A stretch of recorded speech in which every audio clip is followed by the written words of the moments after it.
Malaysia soroti 6 jet tempur siluman TNI AU bakal awasi Malaka, Ambat dan Natuna. Di tengah kasus penembakan 5 WNI, media Malaysia lagi-lagi menyoroti pembelian 6 jet tempur siluman buatan Prancis Rafale. Sebab, meski setahun lagi pembelian 6 jet tempur siluman buatan Prancis Rafale akan mengamati langsung Selat Malaka, Blok Ambalat dan Natuna. Ambalat merupakan wilayah kaya minyak yang selalu diincar oleh Malaysia.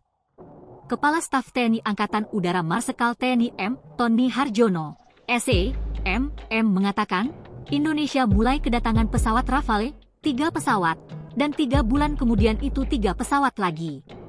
Dia mengemukakan bahwa TNI AU telah menyiapkan markas atau homebase 6 pesawat tersebut, yakni di Pangkalan TNI AU Rusmin Nurjadin, Pekanbaru, Riau.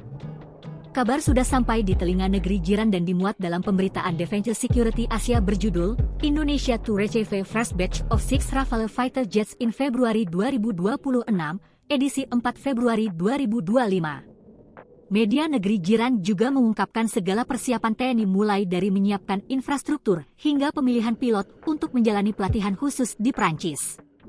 Akuisisi 42 unit Rafale merupakan komponen penting dari program modernisasi militer Indonesia, khususnya untuk meningkatkan kemampuan TNI AU.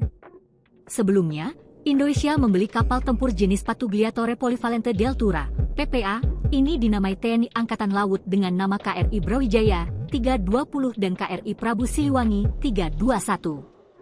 Download Tribun X sekarang, menghadirkan lokal menjadi Indonesia.